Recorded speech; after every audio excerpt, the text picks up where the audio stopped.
Over the past year, a small crew from CFITrainer.net had the opportunity to travel the country and speak with fire investigators at all stages of their careers to get a sampling of the great diversity of this occupation. We talked with them about how and why they got into fire investigation, the work they do, how they train, the value of membership in the IAAI, and their perspective on the biggest issues facing the profession.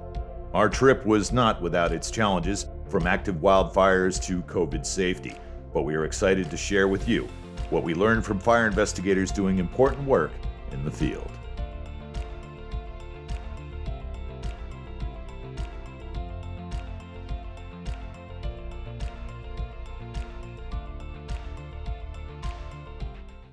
So my name is Donnie Howard. I was born and raised in McAlester, Oklahoma. I got on the fire department after I was 21 years old. And about 10 years after that, I promoted from driver to lieutenant and then to captain level and then fire marshal and training officer. And then in 1986, which I just aged myself, I began doing fire investigations for the city of McAlester. I became really involved in the International Association of Arson Investigators.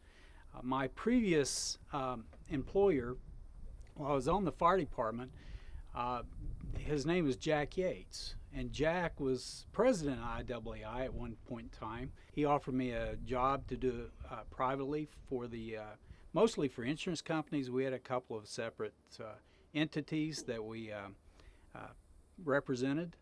In 1990, I started working for Jack and also with the city of McAlester as fire marshal. I just made sure I didn't do it in the city limits of McAlester. Most of the fires were in the Tulsa area, Tulsa metro area, and so I would take off, come up and do the private side of it, and then go back and do the public side. So I've seen both sides, which really helped me tremendously. Then in 2006, I started with the State Fire Marshal's Office. The first certification I got was through NAFI, and it was mainly because that was the first class I went to. And then the second one was the CFI IAAI. You know, I found it as just being part of doing the right thing and making sure that I had the abilities, I had the job performance requirements met, and can do a competent fire investigation. Well, I've testified around approximately 50 times in both criminal and civil courts, both in state and federal courts. And having those certifications just puts you above most of the other investigators if they don't have it. I think the most important thing was the scientific methodology. I remember back in the day when it first came out that it should be a scientific process. And I remember authority figures saying, you better not say that. You know, you better not have that in your report because you're not a scientist. I thoroughly remember that. And the next thing I know, 6 months after that, it's, you better have that in there or you're not going to be accepted.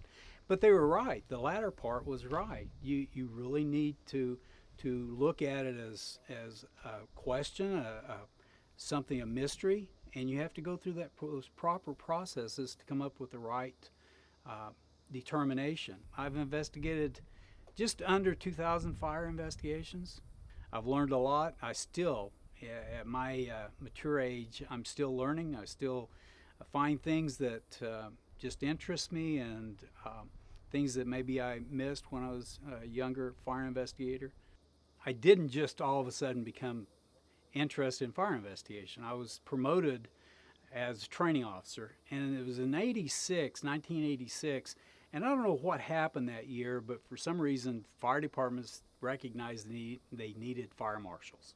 So all of a sudden, I became fire marshal / training officer.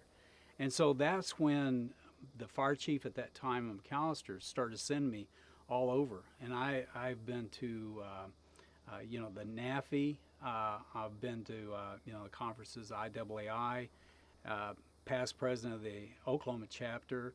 I've been to the ATF schools. They had at that time 2 FBI classes, arson, I think police arson school, one in Mason University, the other one at Quantico. So that's where I really became interested. It was just a great opportunity to learn and figure things out that nobody else could figure out. And so that's how I started. I've got an associate's degree in fire protection technology. And frankly, I wish I had gone on, looking back.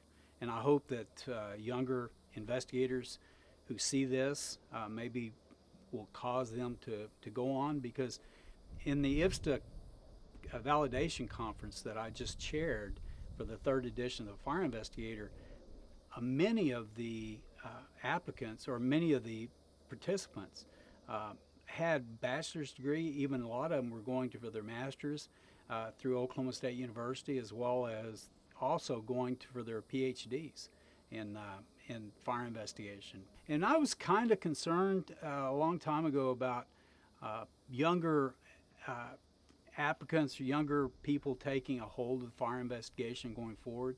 But after seeing this group of the validation conference, it was just phenomenal of the great education they're receiving, one through CFI trainer and all the other opportunities they're finding in the college level.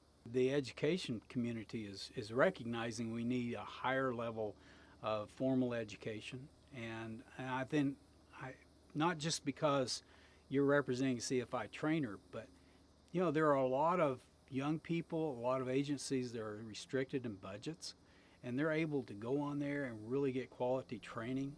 And I think that then entices them to continue on with that progress. A lot of them are going into the private side. Kudos to them for doing that.